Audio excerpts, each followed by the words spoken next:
नमस्कार, मी पुण्यावरून संगीता तिवारी। कोण होतास तू, काय झालास तू, हे कुणासाठी बोलावं लागतंय?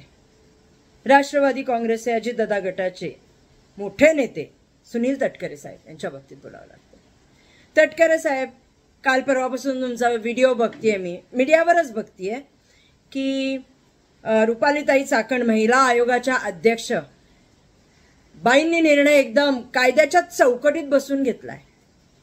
तटकरे साहेब, मला सांगा ना, कायद्याची चौकट तुमच्यासाठी काय आहे? मयुरी हगवणेला न्याय न देणं ही आहे? 6 महिने झाले मयुरी हगवणेची कोणत्याही केसची एन्क्वायरी नाही झाली, ही कायद्याची चौकट आहे? मयुरी हगवणेच्या सासरच्या लोकांवर कारवाई केली असती त्यावेळेस या बाईंनी, तर आज वैष्णवी वाचली असती। पण नाही, बाई कायद्याच्या चौकटीत। कोणती चौकट आहे कायद्याची? तटकरे साहेब, सांगा ना आम्हाला। आज गेले कित्येक दिवस आहेत ते, म्हणजे आता तुम्ही तर संजय शिरसाटांची नवीन बातमी आली आहे।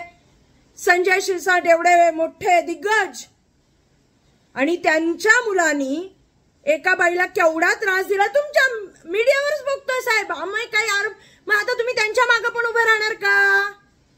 कारण का तुमची युती आहे ना, तुम्ही सगळे एकत्र आहात, मग बाजू तर घ्यावी लागेल महिला आयोगाला। महिला आयोग अध्यक्षांचा आमचा आरोप आहे, सबशेल आरोप आहे की त्यांचा घरातला एक माणूस तुमच्या पक्षामध्ये पदाधिकारी होता, म्हणून या चाकणकर बाईंनी न्याय दिला नाही। अहो तटकरे साहेब, तुमच्या घरी पण मुली बाळी आहेत, सुना आहेत हो। तुमची तर मुलगी महिला बाल कल्याणवर आहे, माझ्या मते संविधानिक पदावर ती पण आहे, आणि ह्या बाई पण संविधानिक पदावर आहेत ना। काय करतायत, काय केलंय आणि काय दाखवताय तुम्ही? कायद्याच्या चौकटीत बसून त्यांनी निर्णय घेतलाय। कायद्याची चौकट?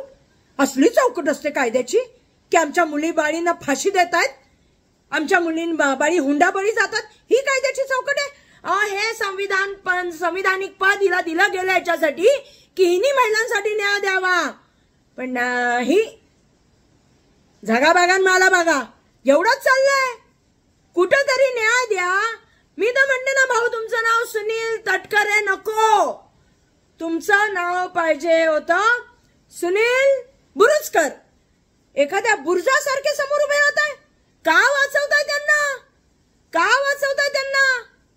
आम्ही अपेक्षा करतोय तुमच्याकडनं की आमच्या महिलांना, आमच्या मुलींना, आमच्या लेकी बाळींना न्याय द्या म्हणून, पण तुम्ही चक्क मीडिया समोर येऊन म्हणतात कायद्याच्या चौकटीत बसून त्यांनी सगळं काम केलेलं आहे। त्या कायद्याची चौकट जरा आम्हाला समजून सांगा साहेब, एकदाच समजून सांगा। आम्ही अडाणी आहोत, आम्ही आया बिंडोक आहोत, आम्हाला काही कळत नाही हो। आम्हाला कायद्याची चौकट समजूनच सांगा एकदा की तुमची कायद्याची चौकट काय आहे, का तुम्ही त्या बाईंना वाचवताय, कशासाठी त्या बाईंना वाचवताय? राज क्या है बताइए तो सही, हम सुनने को तैयार है सुनील भाऊ, बताओ तो सही। पुन्हा एकदा सांगते, तटकरे साहेब, आम्ही अजितदादांना पण मानतो। तुरंत कारवाई करणारा माणूस आहे, खरी माहिती घेणारा माणूस आहे, आणि तुम्ही त्या पक्षात असूनही जर महिलांना न्याय देत नसेल तर आम्ही दादांना रिक्वेस्ट करू, दादा काहीतरी करा, यांना आवरा, पक्षाला वाचवायचं असेल तर। जय हिंद, जय महाराष्ट्र।